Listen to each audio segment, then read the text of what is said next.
Hi there, it's Melissa, and I'm here to talk to you today about alternate practice strategies.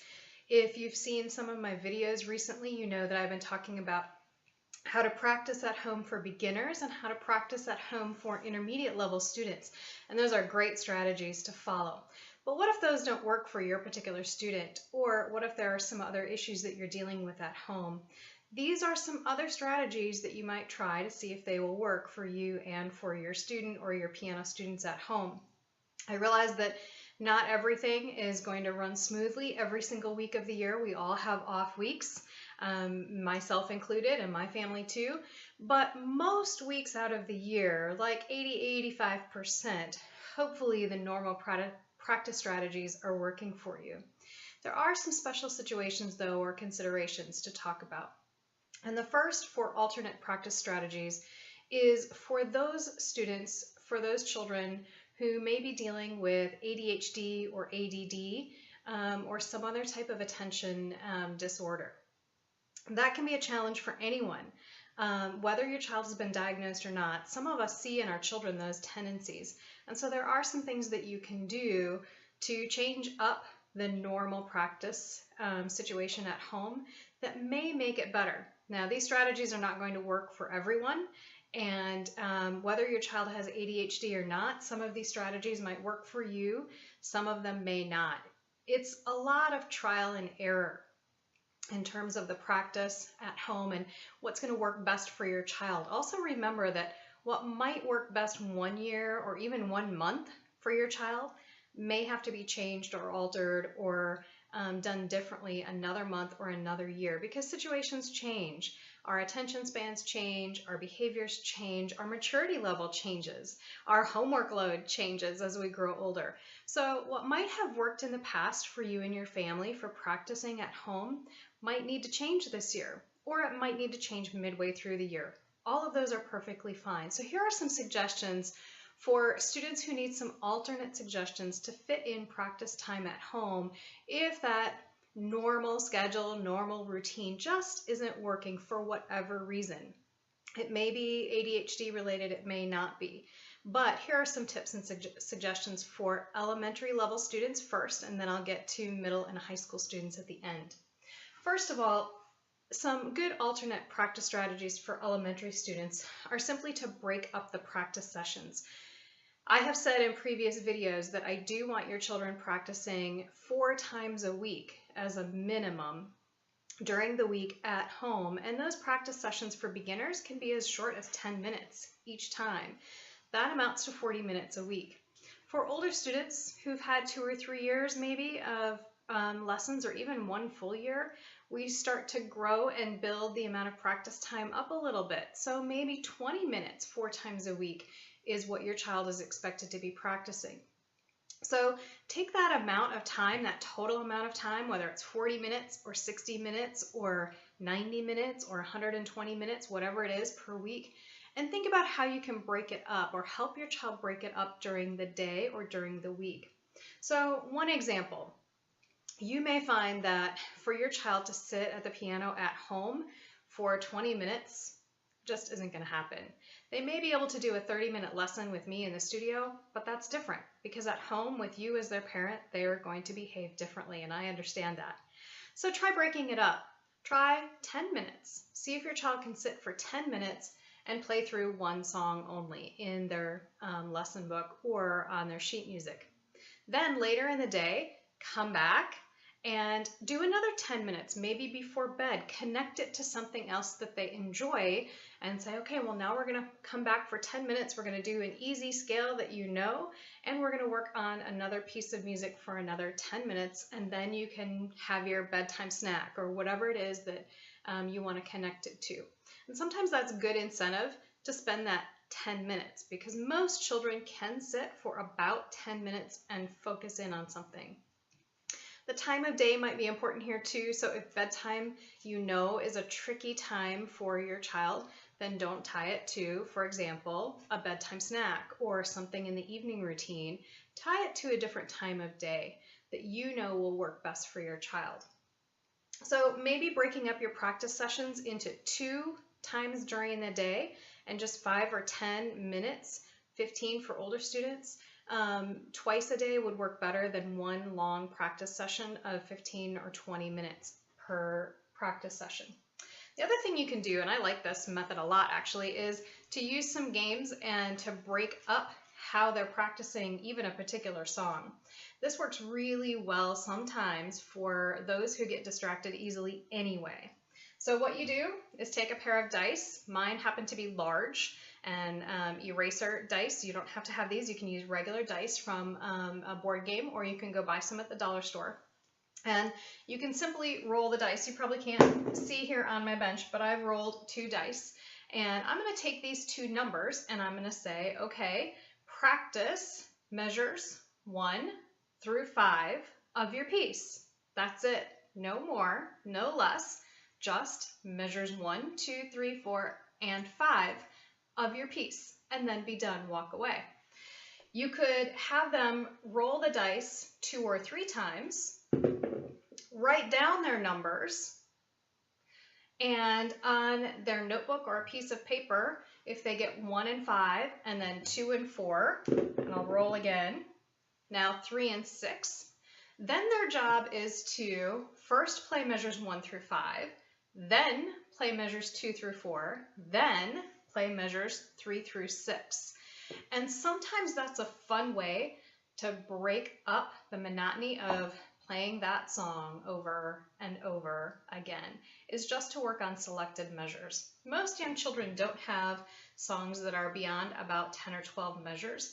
So if you need to change and you need to get some of those higher measures that are higher than 6, you can use a deck of cards, because a deck of cards you can get up to higher numbers. You can use the tens, you can combine cards to make numbers, you can combine, if you have longer measures, a 1 and a 3 to create a measure 13 or a 16 or a 12, but you can have them draw cards and do the same thing.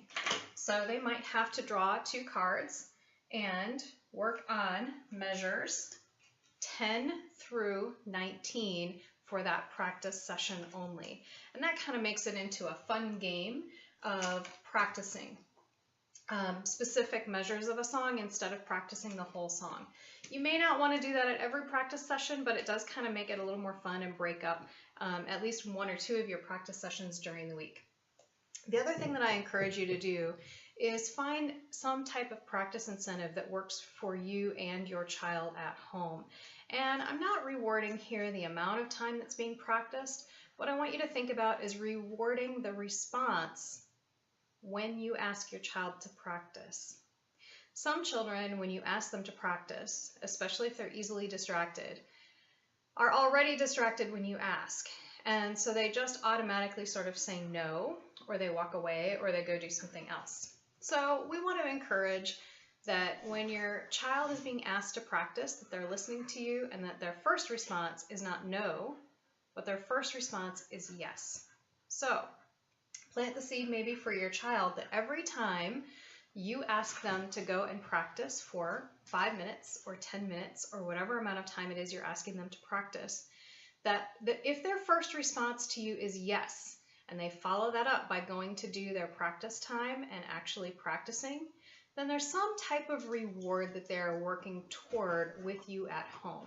So for example, at the end of the week, let's say you've decided that for 4 times during the week, if your child says yes every time you have asked them to practice, and maybe you have asked them to practice 6 different times using some of these methods, maybe twice a day on 2 different days, and if they say yes 5 out of 6 of those times, maybe you reward them with more technology time, or maybe with something that they've had their eye on at the local dollar store. Don't make it anything real big.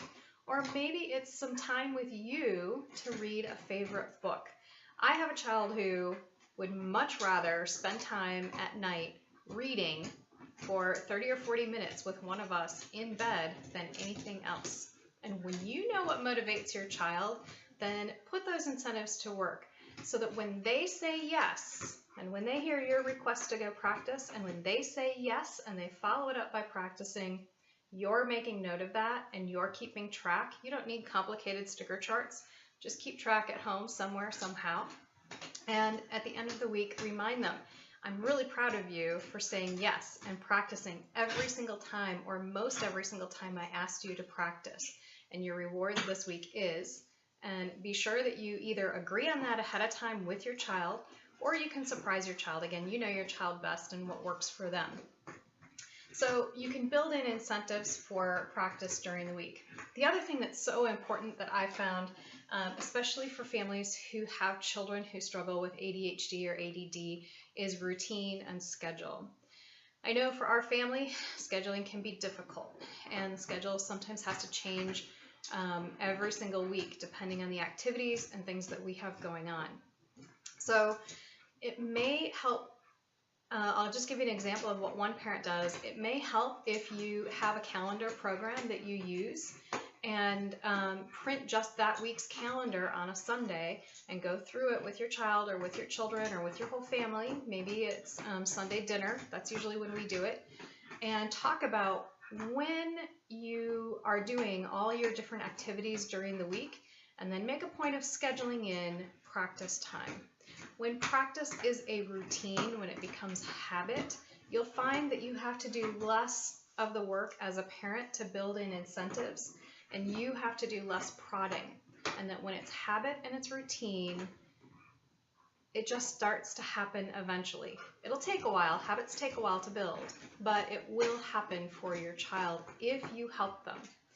The best thing you can do, especially for what we found with our own children, one of whom does struggle with some ADHD issues, is that sense of routine. And we actually have practice time built into her schedule every week. And she actually follows that. And that's been a great thing for her, is to rely on that sense of routine. Does that routine need to change sometimes? Absolutely, it does. And some weeks she doesn't get as much practice time in as usual. But on the whole, that 85% of weeks during the year, the practice time happens because it's part of the routine at home and it's part of the expectation at home. So the other thing to think about with children and how to change practice time and make it a little easier sometimes, or make it more effective for your children, there's one tool that you can use, but you have to be careful with it, I think, and know your child very well. And that tool is a timer. Some children really thrive on beat the clock type of incentives or games, or minute to win it type of things. And you can use that with piano practice as well. Some children thrive on that and respond very, very well. I personally have a child who responds well to a timer and will try to beat that clock every single time, whether it comes to homework or practice or chores or whatever it is. The timer is a great tool that helps. Other children, and I have one of these too, the timer just is a distraction in and of itself and causes anxiety. So you have to judge for yourself whether or not you want to use something like a timer as part of changing up your practice time at home. For some children, it works beautifully. For others, it kind of crashes and burns and causes more anxiety, so it's not worth it. And you know your child best. So you decide whether or not something like a timer set for 10 minutes or 15 minutes would help your child or not. The last thing that I have for you about alternate practice strategies is try your very best to include games for your child as part of their practice time. And that might be part of the incentive or the reward that you offer them for saying yes to practice during the week. If, for example, they say yes every time you ask them to practice during the week, when you come for their lesson, check out a game for them and promise to sit down and play the game with them during that following week. Or if they have a sibling that they're also taking lessons with, or even someone a friend who comes over who's also taking lessons or knows about music, or even doesn't know about music, your child can teach you how to play some of these games. I have lots of games available for checkout, and these games are really fun, and they change up the practice time at home. And sometimes if you start with a game and get off the bench It's a really fun way to say, oh, I can do this on the piano, or I do know these notes. It's a great tool sometimes that you can use to get to the piano if your child is saying no to practice time. Or it's a great thing to offer, like I said, as an incentive or a reward for a good practice session that they've done at home. So if they have a good productive 10 or 15 minutes or 20 minutes or whatever it is of practice time at home, reward by playing a music game with them. And you know I have several music games that you can check out. And I love playing games with the kids. I'm getting new games all the time. I can hardly keep up with the printing and the laminating here. But try some of these games at home and play them with your child. And I think you'll see that that also helps to break up some of the monotony sometimes of the practice time that we have with our children at home. Okay, so those are some alternate ideas and suggestions for practice strategies at home for elementary level students. So let me talk for just a few minutes now about our middle school and high school students who are struggling to get practice time in. And this is, you know, normal. Middle school homework, high school level homework takes hours. And your child may be struggling with just the sheer volume of homework that they now have, especially if they're new to middle school, or if they're new to high school, or if they just have a lot of demands on their time and they're pretty independent and they're good about getting things done, but sometimes the practice for piano or other instruments just isn't really fitting in. Here are some suggestions and things that you can do, and these things I recommend to my students all the time. So first of all, I will suggest to students, whether they are simply in middle school and struggling to fit in all the practice time, or whether they may have some ADHD type of issues going on, I do suggest that they break up their material sometimes. In a piano lesson notebook that a student brings each week, I usually list the first thing to do is scales, and then their piano lesson book, and then whatever other fun songs or repertoire that we are working through. But for students who have ADHD or who simply just have too much homework to sit down and practice for 30 to 45 minutes in one block 4 times a week, then here are some ideas.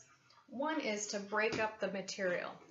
So instead of playing all the scales that they're assigned, and by middle high and senior high, students have sometimes upwards of 10 scales to be working through.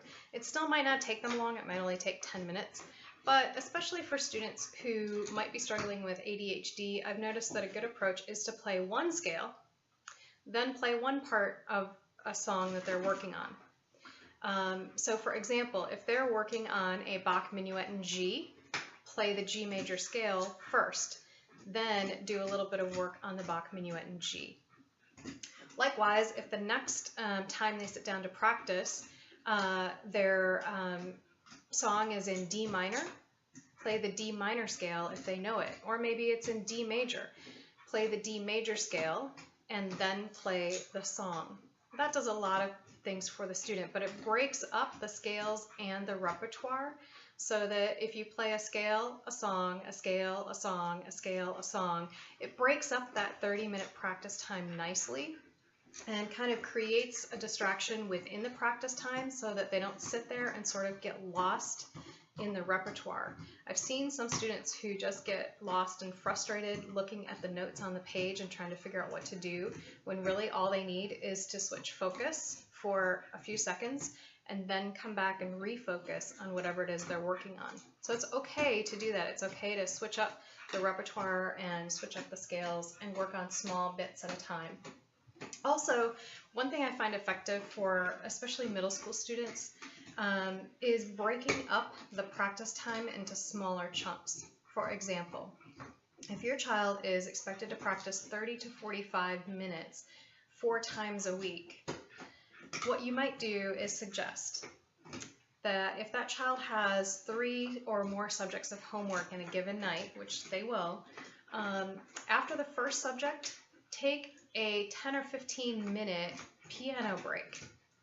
It's a break from studying, so maybe once they finish their social studies homework, they come to the piano and they do one thing for 10 or 15 minutes. Maybe they play one scale and they work on one song from their piano lesson book, or they work on a piece of repertoire, or they work on a recital piece, whatever it is they're working on, but only for 10 or 15 minutes to take a study break.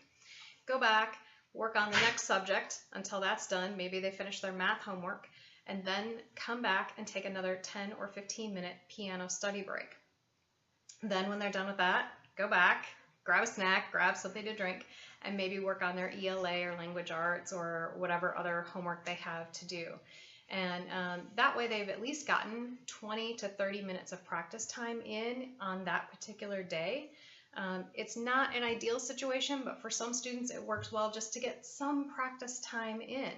And there are studies that have been done to show that music during studying is not only helpful, listening to music while you study, but taking breaks to practice can make your study time more focused and can make your practice time more focused.